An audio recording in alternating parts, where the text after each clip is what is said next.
Hodgkin. Dijimos que los no Hodgkin se los tiene que poner con nombres y apellidos. Pero para poner así súper bien, tenemos que tener un laboratorio que nos haga inmunohistoquímicas lo más completas. Y las inmunohistoquímicas tenemos el problema que son reactivos un poco caros. Entonces vamos a ver ahora el linfoma no Hodgkin difuso de células grandes B. Entonces las siglas son solamente, aquí ponen las iniciales. Linfoma no Hodgkin de células grandes, este es un B. ¿Sí? Es el subtipo histológico más frecuente. Es un linfoma agresivo de crecimiento rápido. Entonces, a veces los pacientes nos vienen en etapa 3B o 4B. Es de crecimiento rápido. Suele presentar adenopatías y el diagnóstico se hace con biopsia. Entonces, ¿qué vamos a ver en la biopsia? Infiltración difusa por linfocitos grandes que expresan los marcadores típicos BCL6 y BCL2. Estas proteínas que están en el núcleo replican muy rápido las células. Replican súper rápido las células, esos son marcadores de replicación. Entonces se ve así células muy grandes y células muy grandes. Incluso acá hemos tenido linfomas, otros tipos de linfomas, por ejemplo esplénico y todo, y vemos así en el frotis, células bien grandes, tipo blastos, pero son linfocitos con los núcleos súper irregulares y que tienen nucleolo, acá tienen un nucleolo, acá tienen un nucleolo. Es un frotis de sangre periférica y esta es la biopsia. Entonces, este es el índice pronóstico internacional. Entonces, tenemos que evaluar algunos datos para hacer el índice pronóstico internacional o IPI. IPI a veces nos ponen en todas las literaturas. Entonces, vamos viendo la edad. Si es mayor de 60 o 65 años, ya es un punto.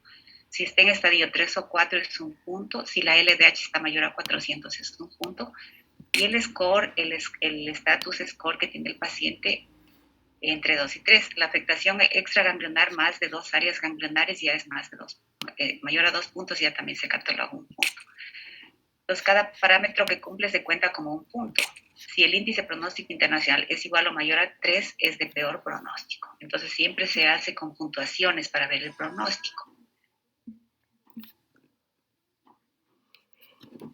Y aquí tenemos el eco, lo que decimos acá. El eco entre 2 o 3. Aquí es el eco. El eco es una escala que valora la evolución de las capacidades del paciente en su vida diaria, manteniendo al máximo su autonomía. Entonces aquí, de acuerdo al eco, se va a plantear un tratamiento. Si tengo un paciente que está súper mal y la edad es avanzada, voy a hacer un tratamiento menos agresivo que un paciente que tiene un eco más bajo. Entonces, de esta escala dependerá el protocolo terapéutico y el pronóstico de la enfermedad. Entonces, se puntúa de 0 a 5. Esa es la escala ECOG. En 0, el paciente se encuentra totalmente asintomático, es capaz de realizar un trabajo y actividades normales de la vida diaria. Entonces, el ECOG 0 es un paciente que viene a la consulta, es capaz de ir a comprar su receta, no tiene dolores, se va a su trabajo, ¿sí? Puede ser que esté en un estadio 1A, por ejemplo. Entonces, el ECOG 0.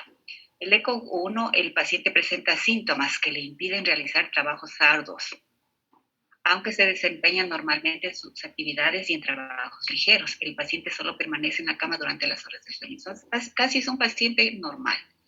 Solo que para realizar trabajos bien fuertes, ahí sí ya no avanza, ya tiene un poco de disnea.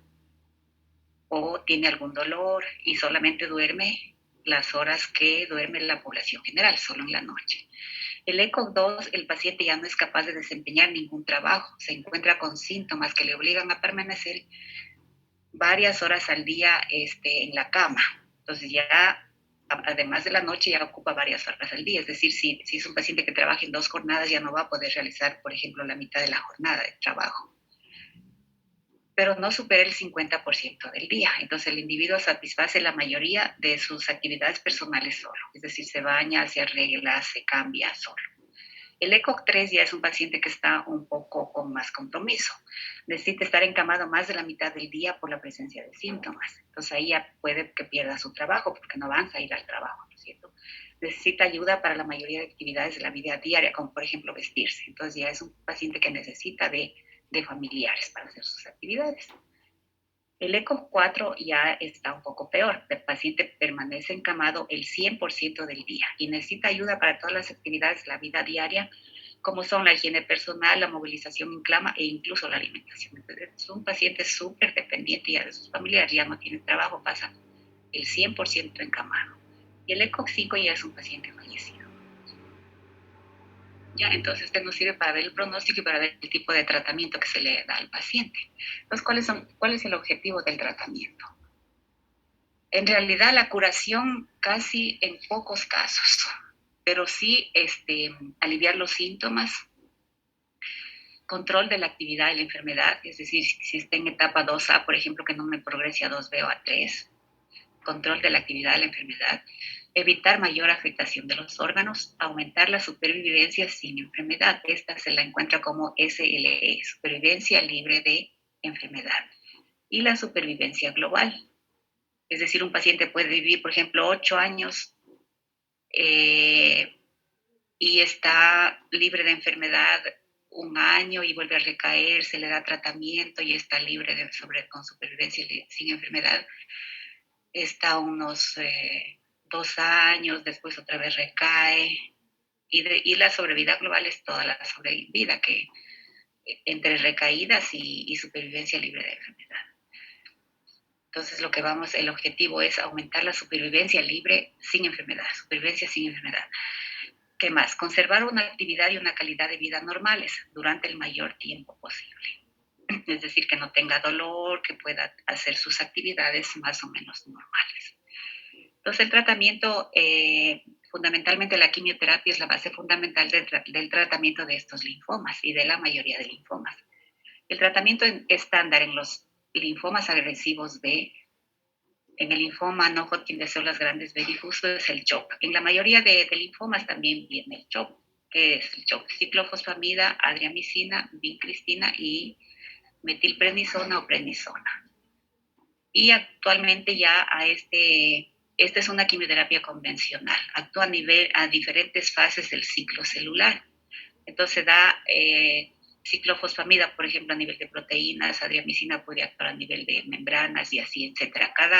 Cada quimioterapéutico actúa a un nivel celular y estas son quimios un poco, no son tan específicas porque van a destruir tanto las células tumorales como las células normales. Por eso es que se les cae el pelo, hacen mucositis, es decir, la mucosa oral no se regenera bien, después presentan mucho dolor al comer, porque las células de generación rápida también se afectan. Y ahora vienen los anticuerpos monoclonales. Por ejemplo, el rituximab es un anticuerpo anti-CD20 que va a atacar las células que tienen esta proteína o el antígeno CD20. Entonces, ahora ya se hace el ERCHOP, se llama, que es el rituximab con la ciclofosfamida, adriamicina, vincristina y prednisona, y que mejora la supervivencia sin aumentar la toxicidad. Entonces, ahora casi en todos los esquemas hacen ERCHOP. Y el tratamiento de soporte es, cuando se da esta quimioterapia, bajan mucho los glóbulos blancos, el paciente está propenso a neutropenias febriles principalmente. Entonces ahí se usa el factor estimulante de colonias granulocíticas, que es un factor de crecimiento para que vuelvan a crecer rápidamente la serie blanca, los neutrófilos principalmente, y el paciente no tenga problemas de infecciones. Y en los estadios localizados a veces no es suficiente la radioterapia. Entonces la radioterapia se hace, por ejemplo, cuando tiene esplenomegalia, un vaso muy grande que el paciente no puede comer porque el vaso le comprime el estómago, tiene de poco en poco se llena y baja de peso. Entonces ahí se puede hacer radioterapia en zonas localizadas. O radioterapia cuando tengo una masa bulky, por ejemplo, en el timo, a nivel mediastino. Entonces ahí está indicado radioterapia. En estadios aquí tenemos hay algunos esquemas de tratamientos. Entonces les voy a dar uno más o menos general. En estadios localizados, en estadio 1, es decir, que solo tengo un área ganglionar, o estadio 2, que tenga dos áreas ganglionares pero al mismo lado del diafragma y que no sea la masa voluminosa, el tratamiento generalmente son 3 a 4 ciclos de poliquimioterapia con CHOP más rituximab, que es el ERCHOP, ciclofosfamida, adriamicina, vincristina y prednisona, seguido de radioterapia en el campo afectado. A veces hacen Y invertida para todos los ganglios que son abdominales, que están en el trayecto de aorta. Y la tasa de curación en este tratamiento es de 80 a 90%. Entonces, miren, nos queda 15% de pacientes que no se curan y nos queda aquí 10% de pacientes que no se curan. Entonces, miren, la tasa de curación sí es alta, pero tengo un porcentaje de pacientes que van con recaídas, que van con otros esquemas de tratamiento y dependiendo del eco que tenga, si es un paciente de 60 años, tiene comorbilidades, está encamado todo el tiempo, a veces esta es muy agresiva. En el estadio 1, entonces, miren, en estadio 1 la tasa de curación de 80-90%. Entonces, por eso es que siempre que viene un paciente con ganglios, primero le hacemos LDH, beta-2 micro, todas las pruebas virales. Si tiene algún síntoma para lupus, hacemos pruebas de lupus. Si todo está negativo, ya vamos a hacer biopsia y estudios de extensión, todos los que vimos. Y tasa de curación en estadio 1 y 2, miren que es estadio 1 y 2, 70-80% y en el estadio 2 y no voluminoso. Entonces, mientras más pronto lo tomemos el paciente en estadio 1, la tasa de curación va a ser más alta. Si está en estadio 2, ya nos baja 10%. Entonces, aquí tenemos 30% de pacientes que no se van a curar y 20% que no se van a curar. Entonces, por eso es importante captar al paciente y no perderlos de vista. En estadios avanzados, estadio 2 voluminoso, es decir, que tenga una masa bulky, por ejemplo, en timo o vaso que sea muy grande, y en estadios 3 y 4, entonces el tratamiento ya es más largo, son 6 a 8 ciclos. Entonces, mientras más ciclos doy de poliquimioterapia, más citotoxicidad va a tener el paciente y más complicaciones. Entonces, aquí el tratamiento 6 a 8 ciclos de ERECHOP, rituximab, ciclofosfamida, adriamicina, vincristina y prednisona. Y después reevaluamos la respuesta al tratamiento tras 3 a 4 ciclos. Entonces, hacemos este ciclo, por ejemplo, en estadio 1 o 2, 4 ciclos y reevaluamos. ¿Qué quiere decir reevaluar? Hacemos estudios de laboratorio, hacemos la PET scan para ver cómo mejoraron esos ganglios o desaparecieron. Y aquí en estadio 3 y 4, las respuestas de remisión completa son de 70-80% y un 50-70% de curación. Entonces, remisión completa alta, pero no le podemos garantizar al paciente que está curado. Solamente un 50-70% pueden tener curaciones. En los linfomas agresivos que recidivan se emplean esquemas de quimioterapia que incluyen, entonces aquí tenemos otros quimioterapéuticos que son un poco más citotóxicos. De primera línea, platino y fosfamida, citarabina, carmustina. Aquí tenemos diferentes esquemas, el DAP, el ESHAP, el ICE, el DAP, dexametasona, citarabina, platino, el ESHAP, etopósido, metilprednisona, citarabina y platino. El ICE es la ifosfamida, carboplatino y etopósido. Entonces ya después vamos a ir haciendo otros esquemas. En realidad acá en el hospital no hacemos ningún esquema de tratamiento de quimio. Todas las pacientes que tenemos acá se van a Solca. Entonces ellos tienen mucha experiencia en el manejo de todos estos quimioterapéuticos. Entonces la respuesta a veces es transitoria por lo que está indicado la consolidación con trasplante hematopoyético, trasplante autólogo de progenitores eritroides. Entonces aquí lo que le hacen al paciente es cuando se le da quimio, se le da factor estimulante y esa célula se la recoge y se les hace estudios de inmunohistoquímica y se ve la mayor cantidad de células CD34, que son las progenitoras. Y eso se guarda y cuando se va a trasplante autólogo de progenitores hematopoyéticos, autólogo es que es la misma muestra de él, trasplante autólogo de la paciente. Entonces, cuando se hace ya para trasplante, se hace quimios súper más agresivas, de tal manera que no nos quede ni una célula maligna. Y después se le trasplanta las células que se recogieron después de una quimio intensiva. Entonces, a veces cuando se hace quimios muy agresivas, a veces ahí puede fallecer el paciente y ni siquiera puede llegar al trasplante. Entonces, por eso es que ahora ya hay algunos anticuerpos monoclonales que destruyen específicamente, que son anticuerpos monoclonales que destruyen específicamente a las células que tienen ese antígeno. Entonces, aquí la posibilidad de obtener rescate satisfactorio es mayor cuanto mayor es el tiempo de remisión tras primera línea. O sea, si en primera línea remitió el paciente y está bien, quiere decir que va a ir bien. Pero si en primera línea no mejora el paciente, segunda línea no mejora, ese paciente va peor. Entonces, el trasplante también de donante orogénico es una opción restringida y planteable en forma individualizada dentro de ensayo. Por ejemplo, yo aquí tengo pacientes que mandaba trasplante aquí que voy aquí, nunca les han hecho. Tengo como 3 pacientes, claro, no de linfomas, de otras patologías. Tengo de hemoglobinuria paroxística nocturna, tengo una anemia de Fanconi que se fueron a Guayaquil y no les hicieron el trasplante, entonces muy restringido. Ahorita, recién la semana pasada abrieron ya el centro de quimioterapia y de trasplante en Solca de Cuenca.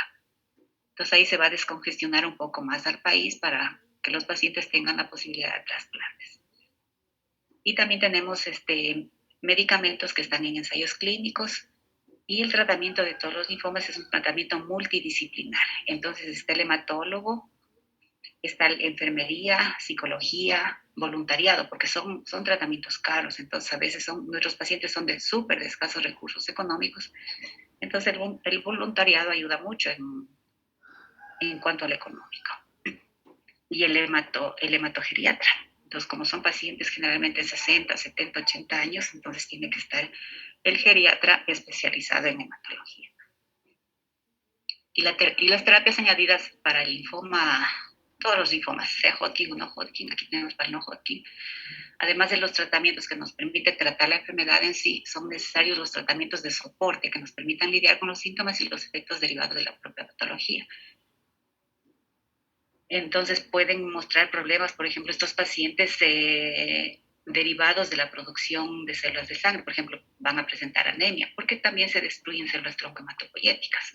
Entonces va a presentar anemia, va a presentar neutropenia y va a presentar trombocitopenia. Sí, anemia, neutropenia, trombocitopenia. Entonces, a lo que más se le teme es a la neutropenia. Tienen pacientes febriles en muy mal estado general, pueda que tenga foco o no se encuentre el foco, que puede ser urinario, pulmonar, digestivo. Y cuando bajan las plaquetas, entonces viene con muchos problemas de sangrado, incluso sangrado digestivo. Entonces, cuando yo necesito pasar plaquetas y pasar sangre, primero paso plaquetas, primero hago hemostasia y después paso la sangre. Y tratamientos de soporte tenemos para las neutropenias. Entonces, los pacientes con linfoma no Hodgkin tipo B de células grandes tienen bajas las defensas, tienen neutropenia y están expuestos a mayor riesgo de sufrir más infecciones, que pueden ser severas y duraderas. Entonces es importante estar pendiente de la temperatura. Entonces cuando les hacen aquí quimioterapia, generalmente les hacen la quimio, el paciente está bien y lo envían a la casa. Pero el paciente tiene que estar al pendiente. Apenas empieza con fiebre, tiene que ir al centro para darle antibióticos, porque puede ser una neumonía, un dolor por infección de vías urinarias. Entonces ahí hay que iniciar tratamiento con antibióticos. Y el tratamiento de soporte de la anemia aquí sí va a transfusión, porque se destruyen células también hematopoyéticas y hay poca producción. Entonces la transfusión de concentrado de glóbulos rojos, la transfusión de plaquetas. Aquí tenemos las plaquetas, es lo más escandaloso, porque el paciente sangra, sangra y sangra. Entonces las personas con trombocitopenia tienen menos plaquetas y están expuestos a mayor riesgo de sangrado y hemorragias internas. Por ejemplo, tubo digestivo nos baja rápidamente la hemoglobina, hemorragia del tubo digestivo.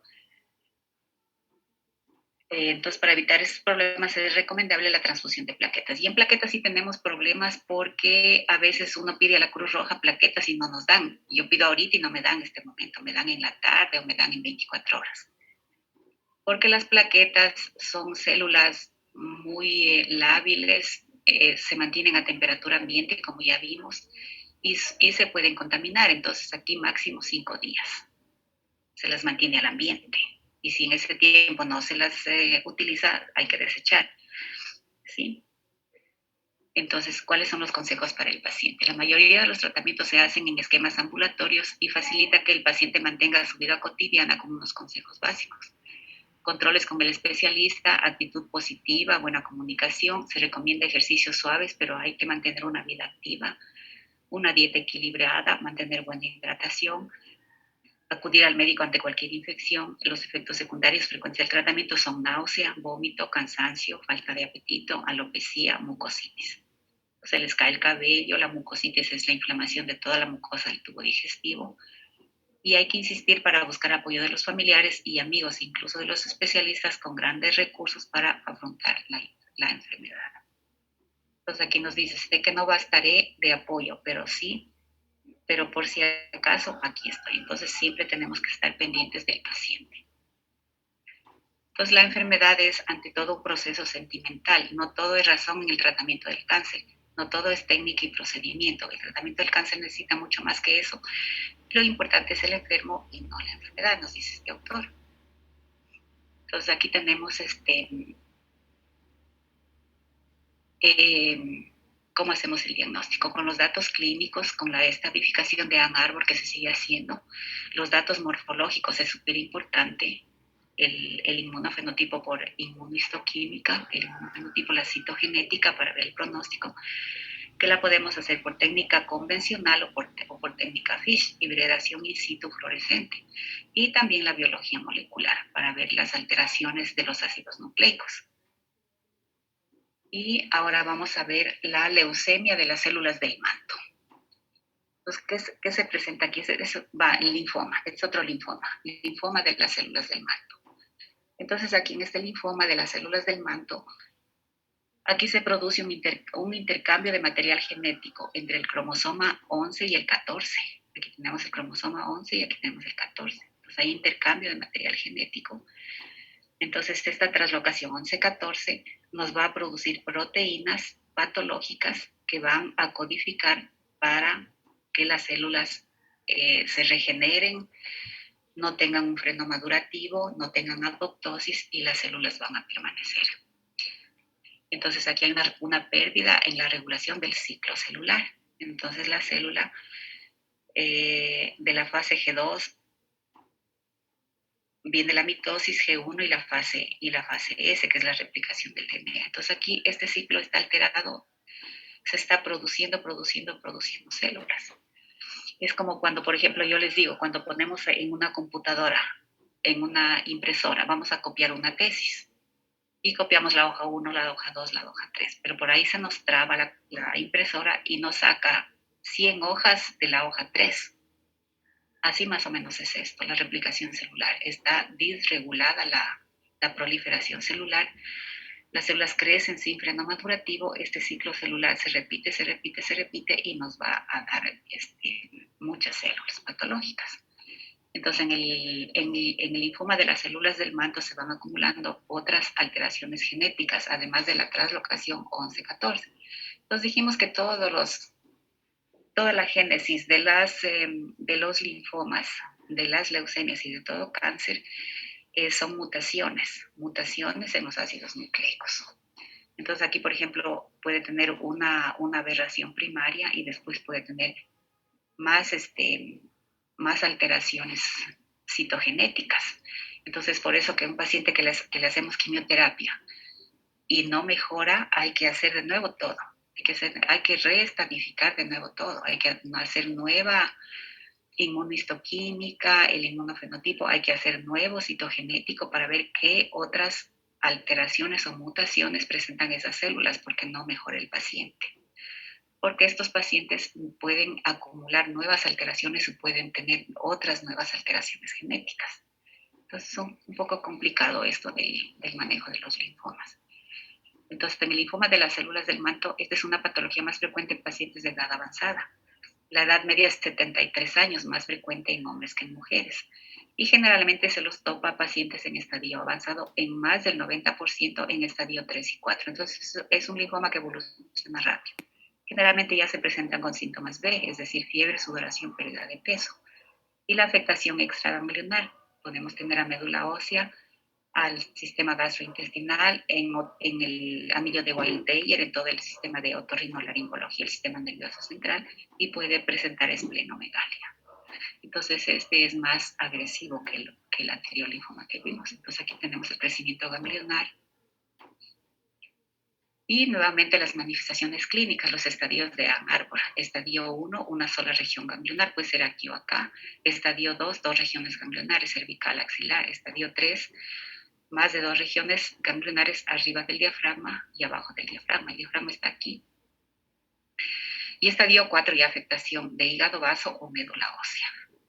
Y síntomas A cuando no tiene fiebre, sudoración, pérdida de peso. Y síntomas B cuando hay fiebre, sudoración, pérdida de peso mayor al 10% en los últimos 6 meses. Entonces aquí tenemos los síntomas B. Fiebre mayor a 38, intermitente, vespertina, sudoración profusa, generalmente nocturna, pérdida de peso inexplicable mayor al 10% de peso en los últimos 6 meses, sin ninguna otra causa. Y la afectación extraganglionar, aquí tenemos en este linfoma de las células del manto. En médula ósea vamos a encontrar linfocitosis, aumento de los linfocitos, pero que son menor al 20%. Entonces, en el hemograma aumento, vamos a ver linfocitosis. Entonces, por eso es importante ver, pero los valores absolutos. Porque, por ejemplo, yo puedo tener un 3%, pero ¿de qué valor total? Puedo tener un 20%, pero ¿de qué valor total? Por eso es que tenemos que ver la linfocitosis en base a valores absolutos. Entonces dijimos que los linfocitos están hasta 3.000, de 1.000 a 3.000. Entonces aquí vamos a encontrar aumento de linfocitos. Entonces siempre en un paciente que tiene ganglios nos vamos al hemograma y vemos principalmente linfocitos. Va a haber disminución de hemoglobina y plaquetas, entonces el paciente ya está con anemia, con plaquetopenia. Y en el tubo digestivo puede afectarse dando como manifestación hemorragia digestiva. En el otorrinolaringológico podemos tener aumento del tamaño de las amígdalas, o por detrás de las amígdalas a veces también hay ganglios que los podemos ver. En el sistema nervioso central, cuando hay afectación, podemos tener alteraciones del nivel de conciencia y del comportamiento. Entonces, estas son todas las manifestaciones clínicas de acuerdo al órgano o al sistema que nos esté afectando. En cuanto al diagnóstico, entonces el diagnóstico de todos los linfomas es con la biopsia de ganglio. Ya en médula ósea ya es para estudios de extensión, se hace aspirado y biopsia bilateral. Esto se hace en espina ilíaca posterior superior. Se pone anestesia local con una aguja especial, con un trocar se introduce, se saca un cilindro de hueso que se introduce acá, que tiene que ser de 1,5 a 2 centímetros, un cilindro de hueso, y eso se manda a patología para ver si hay infiltración. Y también se hace un aspirado, es decir, se toma muestra de sangre de aquí del huesito y se hace extendidos en frotis y se hacen las coloraciones, generalmente que se hace con RAI. Y las pruebas de imagen, la tomografía axial computarizada o la PET-CT, que es la tomografía con emisión de positrones. Así es, aquí se utiliza una glucosa radioactiva. Entonces esta es inocua. Se puede hacer incluso esta PET scan en pacientes embarazadas que no tienen ningún problema, no da ningún problema en el feto. Entonces aquí tenemos la tomografía que se utiliza para el diagnóstico. Aquí, por ejemplo, tenemos una masa y la PET-CT. Aquí tenemos ganglios en esta parte. Entonces hay una escala de Deauville que nos dan, pero ya la persona que hace la PET-CT. Entonces ahí nos valoran la densidad, la intensidad de la coloración en relación con el hígado, siempre la comparan con el hígado, y ahí nos dan una escala. Entonces está indicada la PET-CT cuando se hace al inicio del tratamiento, en la mitad del tratamiento y al final del tratamiento. Pero una PET-CT, por ejemplo, aquí les cuesta como $800 si es que el paciente se hace particular. Entonces, cuando se hace por el ministerio, ya les cubre el ministerio, pero el paciente tiene que viajar a Quito, Guayaquil o Cuenca, y a veces el turno le sale para después de 2 meses. Y el médico ya quiere hacer la quimioterapia, entonces a veces esto no se cumple, porque no voy a esperar 3 meses que me vaya a un estadio 3 o 4 cuando yo lo tengo en un estadio 1. Entonces a veces no se puede avanzar con esto porque nos falta un poco de tecnología. Y aquí tenemos la valoración otorrinolaringológica, exploración de esta parte otorrinolaringológica. Se puede hacer con fibrolaringoscopia. Entonces aquí mandamos al paciente al otorrino para que nos evalúe toda la vía respiratoria. Acá, por ejemplo, tenemos estas masas que están acá atrás de las amígdalas, miren. Entonces, esa es la valoración otorrinolaringológica. La valoración endoscópica, tenemos que hacer también una endoscopía, una gastroscopía y una colonoscopía. Entonces, ahí hacemos estudio completo. Y la valoración neurológica con TAC craneal, miren aquí tenemos esta masa, con TAC craneal y punción lumbar. Entonces la punción lumbar es sacar líquido cefalorraquídeo, enviar al laboratorio, se centrifuga, se concentra las células y se ve al microscopio, ya coloreadas, a ver si hay alguna célula, un linfocito por ahí anormal, ¿sí? Y el estudio anatomopatológico. Entonces, la muestra ideal para hacer el diagnóstico de un linfoma siempre es un ganglio linfático y se envía a anatomía patológica y se hace las misiones para hacer diagnóstico diferencial. Y aquí tenemos el estudio histopatológico, un linfoma clásico, un linfoma de células pequeñas, un linfoma pleomórfico y aquí blástico, ya son con nucleolos, células muy grandes. Esto es lo que ve el patólogo, ¿sí? Con cortes histológicos del ganglio. La inmunohistoquímica, por ejemplo, aquí nos da la ciclina de 1 positivo, es una coloración. Y el patólogo ya ve esto y nos manda el informe. Entonces, ¿cuáles son las recomendaciones del tratamiento? Hay algunas, se puede seguir algunas recomendaciones, Sociedad Europea, Sociedad Española, Sociedad Americana, de Sociedad Argentina, también tienen protocolos. Entonces hay múltiples protocolos, pero que miren aquí, generalmente aquí Erechop, rituximab, ciclofosfamida, adriamicina, vincristina y prednisona en altas dosis. Entonces, cada protocolo tiene sus dosis, su tratamiento y depende del médico, de la experiencia que tenga con cada protocolo. Ya les digo, acá no hacemos quimioterapia, todos los pacientes nuestros se van a Solca. Aquí tenemos el temsirolimus, que es otro, ya son, no es quimio convencional, es nueva quimio, el bortezomib, que es un inhibidor del proteosoma, el ibrutinib, la lenalidomida, y entonces se puede hacer diferentes líneas de tratamiento. Entonces aquí tenemos otro tratamiento para el linfoma de células del manto, terapias menos intensivas en pacientes de edad avanzada. Entonces en edad avanzada no nos podemos dar el lujo de dar una quimio agresiva como un paciente más joven. Entonces hay tratamientos de primera línea en pacientes jóvenes, candidatos a trasplante, 4 a 6 ciclos de Erechop, tratamientos de segunda línea y después líneas posteriores. Entonces eso ya va, depende, aquí tenemos el temsirolimus, rituximab, bortezomib, lenalidomida. Entonces son diferentes tratamientos. Aquí tenemos uno de primera línea para paciente joven candidato a trasplante. Entonces aquí se hace esquemas de inducción, parecido a lo que se hace en las leucemias, esquemas de inducción, que se puede utilizar esquemas alternantes con diferentes quimios, altas dosis de citarabina. Y aquí tenemos cómo van los pacientes. Con Erechop es esta línea roja, que no van tan bien, pero aquí tenemos con otro Ereda HAP, que van un poco mejor. Entonces, hay diferentes líneas de tratamiento y la consolidación con el trasplante autólogo. Y después vamos con interferón, esta línea, y con esta otra quimioterapia acá. Entonces van más o menos parecidos. Y tenemos tratamiento de la recaída en paciente joven. Entonces hay esquema de rescate con EREVAC, ERGEMOX. Son diferentes líneas de tratamiento. El trasplante halogénico de progenitores hematopoyéticos, y aquí tenemos la sobrevida global, por ejemplo, aquí va a 60 meses, con diferentes esquemas. Con vendamustina ya es un tratamiento mucho más caro, que son anticuerpos monoclonales. Entonces aquí tenemos con vendamustina, esta línea va mucho mejor que el tratamiento con Erechop, que miren, en 60 meses ya puede fallecer el paciente, pero con vendamustina va mucho mejor. Entonces son diferentes esquemas de tratamiento, y aquí tenemos tratamiento de primera línea del paciente mayor no candidato a trasplante. Entonces hay que ver la relación de la edad con las comorbilidades. Los pacientes mayores suelen tener comorbilidades, diabetes, hipertensión. Entonces, para evaluar su severidad y número se utilizan escalas globales. Aquí, por ejemplo, utilizan esta otra escala SIRS. Entonces, aquí evalúan la edad, menor de 50, de 50 a 64, 65 a 74 y más de 75. Y aquí le ponen la puntuación. Entonces, aquí en la escala SIRS van a evaluar el sistema cardiológico, vascular, hematopoyético, respiratorio, hígado, riñones, genitourinario, músculo esquelético, todos. Van a evaluar todos los órganos, y aquí Cuando el sistema hematopoyético no tiene problema, 0. Y aquí tenemos las diferentes puntuaciones.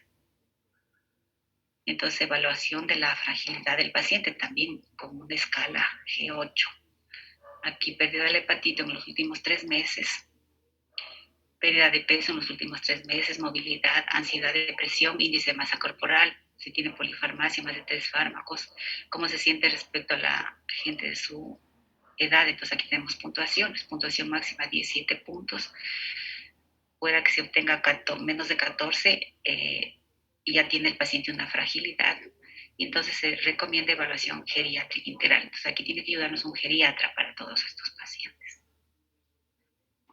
Y aquí tenemos el tratamiento R-CHOP con rituximab. Miren cómo van con R-CHOP y con otro tipo de esquema de tratamiento. Con interferón alfa o con rituximab solo. Entonces son diferentes cómo van los pacientes con los diferentes tratamientos. Y aquí tenemos el bortezomib, que es un inhibidor del proteosoma. Entonces la dosis tenemos 1.3 miligramos metro cuadrado los días 1, 4, 8 y 11. Cada 3 semanas se repite este esquema y se evalúa. Entonces si no tiene citotoxicidad, continuar con el tratamiento durante 4 ciclos. Generalmente son 4 ciclos para todas las quimios. Y cuando ya doy, en este caso, por ejemplo, 17 ciclos estaba aquí. Y cuando la toxicidad es inaceptable, ya interrumpir el tratamiento. Y aquí tenemos con el mantenimiento con rituximab. Miren, aquí le dan bortezomib, rituximab y dexametasona. Entonces son ya 3 quimioterapéuticos, inhibidor del proteosoma, un anticuerpo monoclonal anti-CD20 y la dexametasona. Entonces son los días. El día 1 se da todo junto, después se sigue con dexametasona, el día 4 solo bortezomib, el día 8 bortezomib, el día 11 bortezomib y la dosis 1.3 miligramos metro cuadrado. Siempre todas las quimioterapias se hacen en base a los metros cuadrados de superficie del paciente. Entonces en el internet hay tablas en donde se pone el peso, talla y nos da los metros cuadrados. El rituximab, 375 metro cuadrado intravenoso. Pues ahí se da el día 1. Y este ciclo se repite todos los meses. Y dexametasona, miren, son dosis altas, 40 miligramos vía oral. Y total de ciclos se puede dar hasta 6 ciclos y después se puede dar mantenimiento solo con rituximab. Una dosis cada 2 meses por 4 meses en total. Entonces ya después mantenimiento con rituximab. Con este esquema van bien los pacientes. Entonces un paciente ya de edad avanzada que no le podemos dar R-CHOP, entonces damos bortezomib y rituximab. Entonces decimos que el cáncer es una enfermedad del genoma. Decimos que son mutaciones a nivel de los ácidos nucleicos del DNA. Se cambia un ácido nucleico, por ejemplo, de un triplete que es el codón. Un triplete de ácidos nucleicos es el codón. Entonces cada triplete nos da para un aminoácido. Y ese aminoácido forma parte de una proteína. Cada proteína puede tener 3.000 aminoácidos, 40.000 aminoácidos, 500 aminoácidos. Se cambia un ácido nucleico, por ejemplo, A por T, adenina por timina, y se cambia todo el código genético que tenemos. Y nos da, ese es el origen de todas las neoplasias malignas. ¿Sí? Entonces aquí tenemos la genómica del cáncer, cambios en los ácidos nucleicos, mutaciones y todas las mutaciones que vemos acá.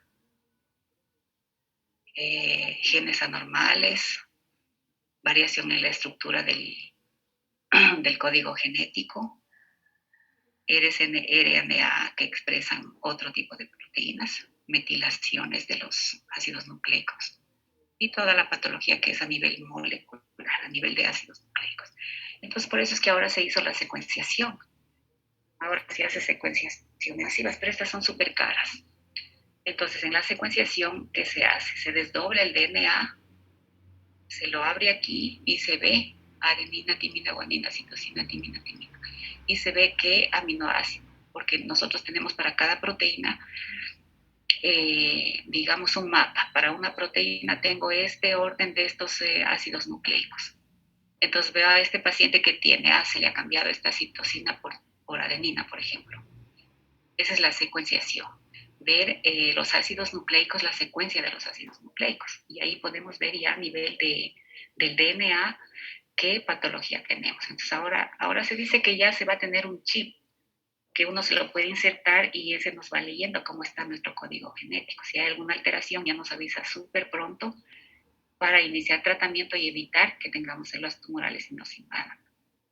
A pesar de aquí nosotros tenemos los linfocitos NK, los natural killer, o los linfocitos TCD8, que son citotóxicos. Estos linfocitos están especializados, los linfocitos T, para destruir células infectadas con virus. Ahora en el COVID, por ejemplo, los linfocitos matan a las células infectadas con virus y también matan a células tumorales. Es decir, si por ahí hay una mutación que no se pudo arreglar en la replicación del DNA, vienen esos linfocitos y terminan ahí inicialmente una patología maligna que se pudiera iniciar. Pero si ya cuando no pueden reparar eso y los linfocitos tampoco pueden reparar, ya se hace sintomática toda la patología tumoral. Entonces hay nuevas tecnologías que mejoran el diagnóstico. Entonces los avances en el conocimiento de la biología de los linfomas, en gran parte debido al uso de tecnologías de alto rendimiento, han mejorado la clasificación de los linfomas identificando nuevos subtipos. Por ejemplo, en el linfoma B de células grandes.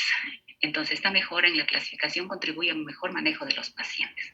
Identificación de nuevas rutas susceptibles de ser usadas en el tratamiento y modificadores de la heterocromatina. Entonces, la secuenciación masiva ha identificado nuevas alteraciones genéticas y que mejora el pronóstico y la terapia de todos los linfomas. Entonces, aquí tenemos el linfoma de células B. Entonces aquí, como este es el linfoma más frecuente, entonces aquí diseñaron y construyeron microanálisis para hacer linfochips, que incluirían cerca de 18 genes relacionados con linfomas y centros germinales, para ver cánceres y diferenciación linfoide. Entonces hibridaron muestras de células B normales, de líneas celulares y linfomas foliculares difuso y de la leucemia linfática crónica, y agruparon las muestras por similitud en los patrones de expresión. Entonces, esta es la secuenciación. Se ve la secuencia del DNA. Entonces, aquí se ven células PAN B, células del centro germinal, linfocitos células T, linfocitos activados de células B, proliferación celular y linfocitos de los ganglios. Entonces, aquí se puede ver todo. Entonces, también es importante el microambiente en los linfomas, tomar en cuenta el microambiente en los linfomas. Entonces, ¿qué es el microambiente? El microambiente es, como dice el nombre, el microambiente que está alrededor de un tejido, por ejemplo, en estómago. Entonces, aquí, los elementos del microambiente MA no son meros transeúntes o componentes de la respuesta inflamatoria antitumoral, pero sí permiten y participan en la patogénesis tumoral. Están compuestos por células del sistema inmune, células estromales, vasos sanguíneos, matriz extracelular, fuera de la célula. Entonces, las características del microambiente vienen determinadas por alteraciones en las células malignas, dependencia de las células de los estímulos externos, proliferación e invasión inmune y una respuesta antiinflamatoria. Entonces, en el linfoma de Hodgkin, en un 99%, y en el linfoma de Malt, aquí tenemos el microambiente, interacciones entre células del microambiente y células tumorales, que incrementan la supervivencia y crecimiento celular. Entonces, si tienen un microambiente favorable, las células tumorales van a proliferar rápidamente. Entonces, aquí tenemos todas las antígenos, anticuerpos. Ese es el microambiente que se altera. Entonces, el microambiente es imprescindible para la supervivencia de las células B. La activación dependiente de antígenos propios o externos, por ejemplo, el Helicobacter pylori, está implicado en los linfomas tipo MALT. Por eso que en un paciente, siempre que tienen gastritis, dolor en epigastrio, siempre hay que hacer endoscopía o hay que hacer helicobacter, principalmente helicobacter en heces como antígeno, porque el helicobacter está implicado en los linfomas tipo MALT, porque el helicobacter pylori me daña el microambiente del estómago, por ejemplo, y hace propenso para que ese paciente produzca un linfoma. Entonces ahí hay traducción de señales que son dependientes de calcio, interconectada con múltiples rutas de señalización y activación de segundos mensajeros y proteínas transductoras de señales. Activación, va a haber una activación tónica y crónica, frecuentemente alterada en linfomas B. Entonces aquí tenemos las terapias dirigidas contra el microambiente. La interacción entre las células tumorales y el microambiente afecta a la respuesta al tratamiento, pero también abre nuevas puertas a nuevas terapias. Por ejemplo, el tratamiento del Helicobacter pylori en linfomas de MALT, tipo MALT. Entonces es importante siempre tratar el Helicobacter. Ahora ya se ve resistencia, por ejemplo, a algunos antibióticos. Pero el Helicobacter no es un mero transeúnte, es una bacteria que me daña el microambiente y lo hace propicio para que se desarrollen linfomas tipo MALT.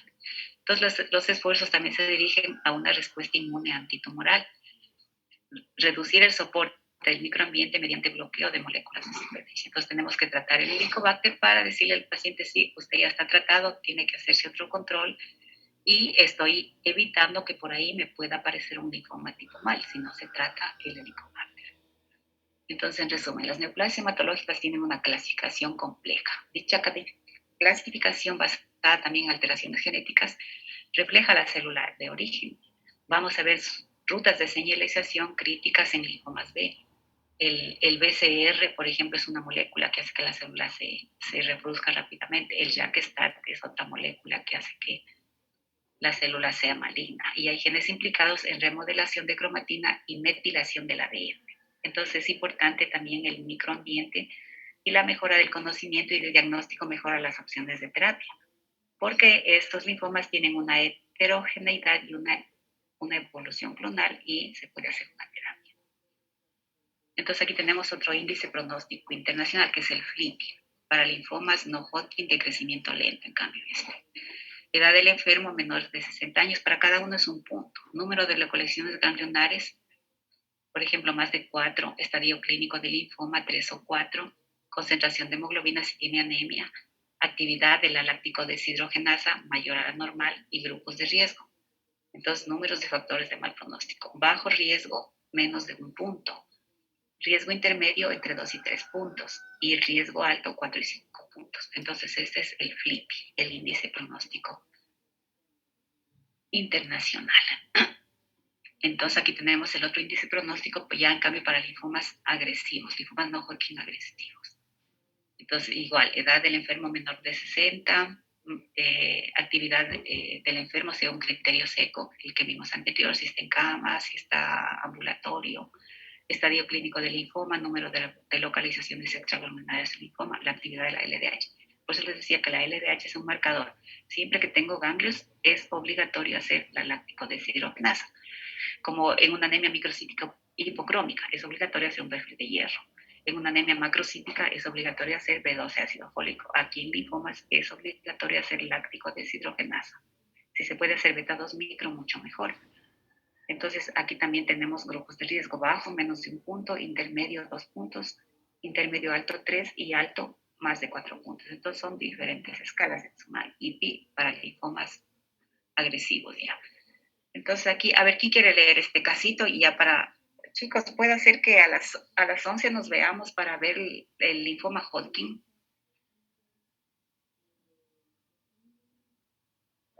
Doc, lo que pasa es que algunos tenemos otras clases y de aquí nos vamos hasta la tarde.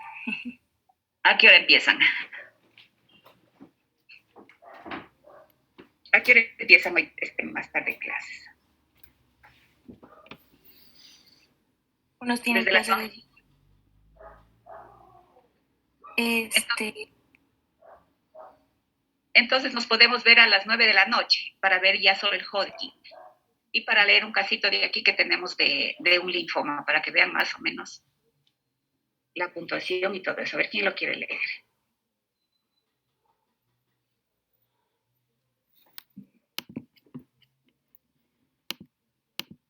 ¿Sí me escuchan? No le ayuda a leer, Doc. Salía un poco entrecortado. A ver, A ver. mujer de 35 años, comorbilidades, diabetes mellitus 2, hipertensión, me parece que es hipertensión arterial elevada. Sistólica ya. Ya. 6 meses Antecedentes patológicos. Ya. antecedentes patológicos, 6 meses de evolución con dolor abdominal y crecimiento ganglionar, pérdida de peso de 15 kilogramos en 3 meses, biopsia, linfoma folicular, grado 3, tercer grado. Y flippy. No, grado 3. Grado 3. ¿Qué quiere decir grado 3? Que tiene ganglios arriba y abajo del diafragma. Grado 1, solo una región ganglionar. Grado 2, dos regiones al mismo lado del diafragma. Grado 3, arriba y abajo del diafragma. Ya, grado 3 es que todavía no está infiltrado hígado y vaso. Ya, y tiene un flippy alto. Miren que es una mujer de 65 años. Ya, ¿qué más? En sangre, ¿qué nomás le hicieron?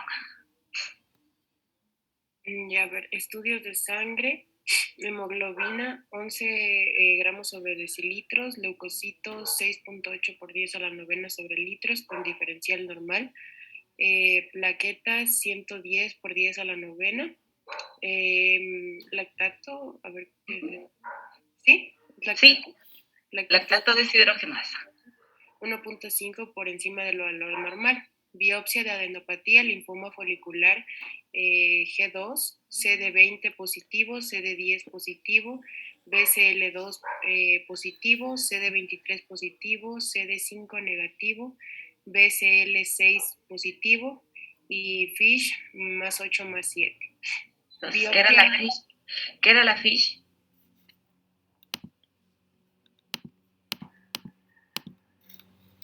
Es el estudio citogenético que hago por hibridación in situ. Es esas bolitas brillantes que se ven. Sí, entonces tiene trisomía del 8 y trisomía del 7. Tiene 2 cromosomas alterados aquí.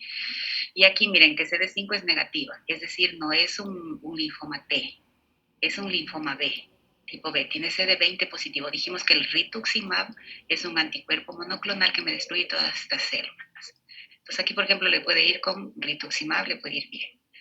Ya, la biopsia de médula ósea. Ya, biopsia de médula ósea hipercelular con infiltración nodular. Aspirado de médula ósea con infiltración. Ya, aquí. Estadio clínico, la clasificación de Ann Arbor. Allá. Sí, estadio clínico 4. Clínico 4, flippy alto. ¿Por qué 4? Porque dijimos, ¿se acuerdan que dijimos que viene en estadio 3? Pero cuando le hacen el infiltrado de médula ya está infiltrada. Entonces ya ahí va un estadio clínico 4. Dos áreas linfoides arriba y abajo y con infiltración de médula. Entonces es ya un estadio 4. Tiene un flippy alto, un flippy 1 alto y un flippy 2 malo. ¿Sí?